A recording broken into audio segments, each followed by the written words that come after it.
friends. I have 6 frugal wins today and 1 fail. Start with the fails this week. I got a bill, or I noticed this month and last month that my internet bill was higher than it normally is, and I didn't check on that immediately because who likes calling AT&T and talking to them? That will literally suck years off of your life, just from your life force and essence. It's a way to go slowly mad. But I finally plucked up the will to call them, and I was told that the promotional rate that I signed up for when I came to Mena had run out, and so my price was going to be jacked up $18 a month, and guess what? There's nothing I can do about it because they have a monopoly on this area. So I talked with the customer service rep, who didn't really know what he was talking about because none of them do, but he wasn't a complete idiot, and he was nice enough, and I was nice back to him because you can choose how you act towards people, even if he was an AT&T rep, which practically makes him a demon. Hi, Roro.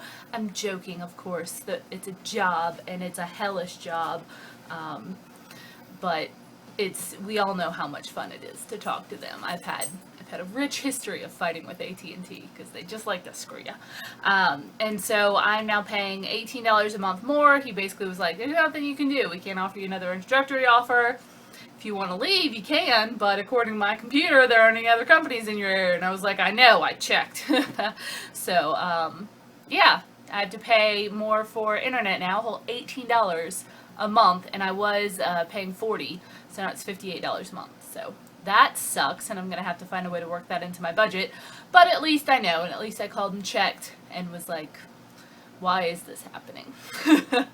So, knowing is better than ignoring the problem. Alright, the frugal wins, however, because I needed those. Alright, the first one is the best one. It was taco week this week at work. There was a good deal on ground beef. I bought some, I stocked up, and what I did was I used a pound and I mixed it in with some refried beans, which I had also stocked up on cans of when they were on sale, and some corn, also stocked up on cans of when they were on sale. So everything in my pantry, which you guys never see because it's behind a door, but I've got like this huge kind of organizer, plastic Sterilite tower full of cans, because I wait until canned vegetables and stuff like that go on sale for like 50 cents a can, and then I buy like a pallet, or 2 pallets. Not like a flatbed pallet, but like, I buy them by 12 each. And so I always have those there, which is how I calculate my meal costs, because that way I never have to go in and pay 90 cents for a single can of vegetables that aren't on sale, because I needed them for that week. So anyway, everything was on sale basically for this, and then I got just a corn taco shell thing from the Dollar Tree, which is also $1. So basically my meals, which I made 4 of for the week because I knew I had plans on Friday to go to a work event, came out to about $1 each. And I mean, it was really delicious food. It was the ground beef and the corn, and I had some shredded cheese and the refried beans, and I just made myself little tacos every day. And on Monday, a couple of my coworkers decided to eat out at a local Mexican restaurant, but bring their food in. And so we were all in the break room at the same time, but our food smelled exactly the same. They had ordered this kind of like taco nacho tray thing, and so they had their little styrofoam things full of essentially the same exact stuff that I had, and they smelled the same. And I mean, they were like, did you get Chiquitas too? And I was like, no, I brought this from home. And they were bragging about how Chiquitas was having these lunch boxes on sale for $4 today. And I got to say that my lunch for this week cost $4, as in 4 days, because I had done pretty much the cost breakdown, and it came out to about $1 per day since I got such good deals on food. And so that was a very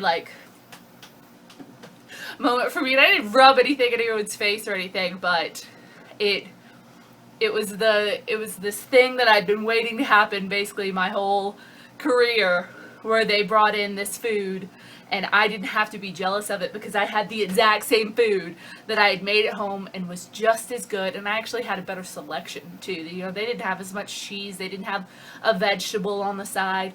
It was awesome. It was really cool. I just wanted to share that with you guys. So I didn't do this like touchdown dance for them, but I guarantee you I did it when I got back to my office. I was like, yeah. Rory likes it when I dance. Hi, puppy. She's 5 years old this week, by the way. She's 5. Look at her. Isn't she a big girl? Yes. Okay, number 2. I love my puppy. While I was on the phone with the AT&T person, I did arrange to return the router that they sent me when I moved here, even though I begged like 4 people that I spoke to while trying to get my service set up here not to send me a router because I already own one. I honestly think it's one of their scams that, you know, whether you want it or not, they will send you a router and you have to hold on to that box until you move, and if you don't return the box, then they charge you $130, which is what I was told would happen, because I was like, can I just throw this away? I told you I didn't want it. And they're like, if you don't return it at the end of your service contract, we're going to charge you $130. And I was like, all right, well, can I return it now? And they were like, yeah. And so I went ahead and returned it. I took a picture of the box. You know, I have a receipt. I kept the conversation because it was a chat conversation online with the thing. He said that he would note it in my report that I was sending it back. I got a receipt from the mailbox. I did everything but take a picture of the mailman with my box so that and I have the tracking number and everything, so I know they got it and they can't charge me that.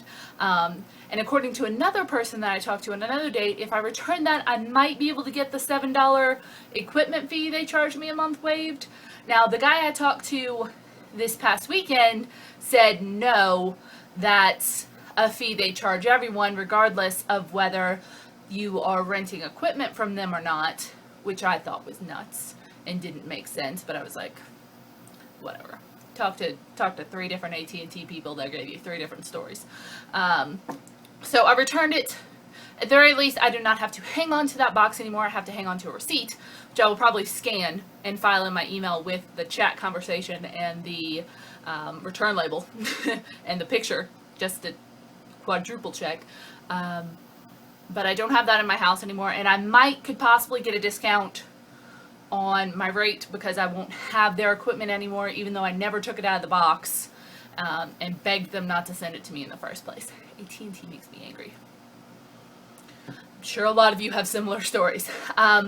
However, because I was nice to the guy I was on the phone or on the chat with, and he literally said, "You're one of the nicest people I've spoken to in weeks," despite the fact that I was saying this is an insane policy you're telling me about, and I was being a little snarky about his company in general, not him, because I have issues. He said, "I'm going to give you a $16 one-time credit to your account." And so I got $16 for being nice to someone.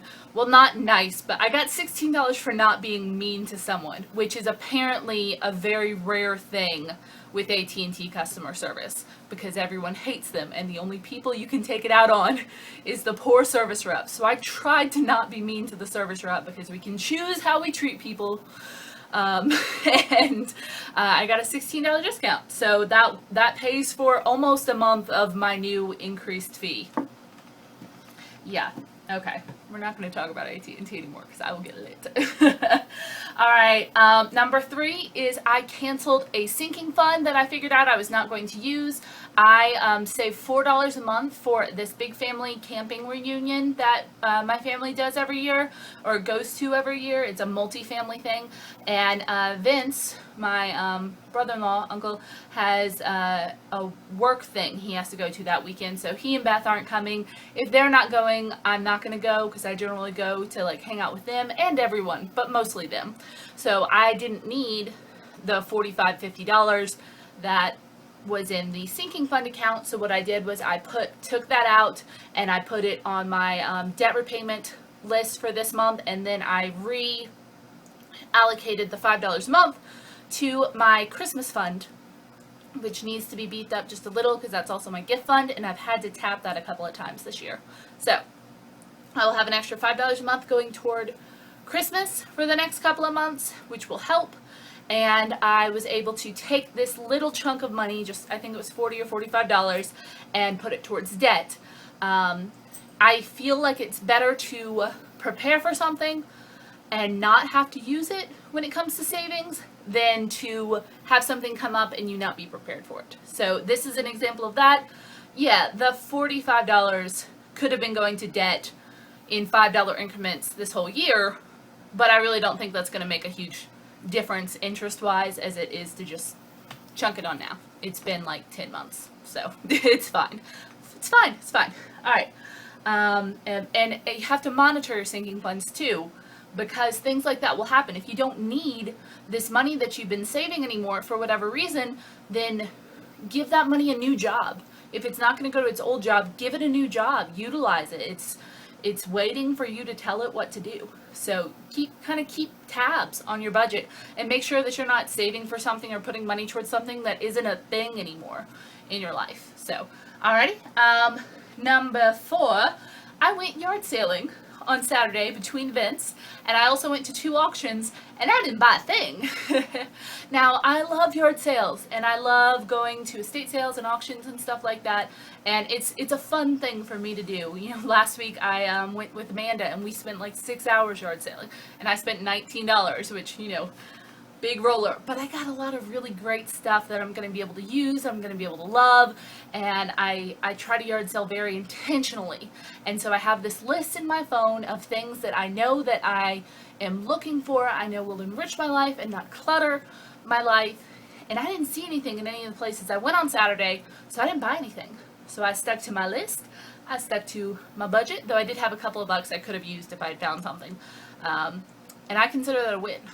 So, and you know, I was walking around for probably an hour and a half between events that I had to go cover for work, so it just gave me a little bit of exercise and a little bit of visual stimulation, and that's always fun. And I even saw a few people that I knew and got to chat with them, so I see it as a social thing. I love yard selling.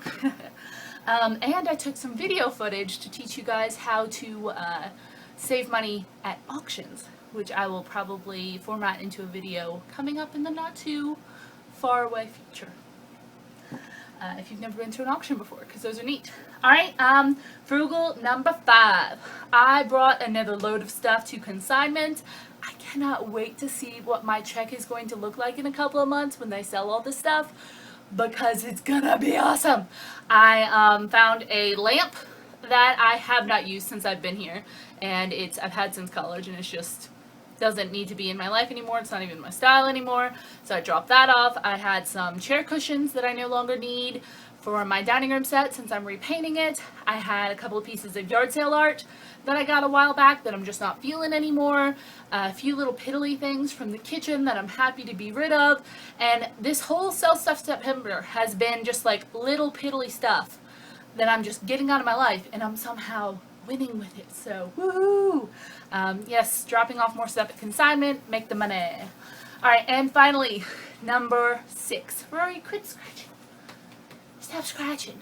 I found a necklace that I thought I had lost forever when I was decluttering and organizing, which I talked about in a video I did fairly recently. When when you're not organized, you buy duplicates and you lose stuff, and it's very frustrating, and I don't lose things very often, so it's very frustrating when I do. And I've actually had this necklace since I was a baby. I have pictures of me as an infant. Hurry, stop that. I have pictures of me as an infant wearing this on a much shorter chain, obviously, but it was a gift from my grandmother, and it's just, it's not really worth much. It's a little gold-filled cross, probably worth 20 bucks new, but I thought I'd lost it, and I found it when I was cleaning and organizing, and I was just so happy to have found it, and I just consider that a huge frugal win. I was doing things to better my life, and something came back into my life that I'd really missed, and this almost makes up for this. I think this does make up for me breaking my grandma's crock pot, because I found this and I thought I'd probably like stuck it in a purse or something and it had fallen out, or I thought I had lost it forever, and I didn't. And so now I have it again, and you guys will probably see it in more videos because I really don't want to lose it again. So those are my 6 frugal wins and my 1 frugal fail. Please tell me how you did this week. It was a pretty good week for me overall, I think. You know, not top tier, but it was okay. I feel like I'm still winning overall with money, and I'm very happy to have done the things I did this week and kind of gotten it over with. It's a little bit of a long week. So I look forward to hearing what you guys say down in the comments. As always, I love celebrating your wins with you and crying with you on your losses. Bye. Hi friends, I have 6 frugal things for you today and 1 fail. So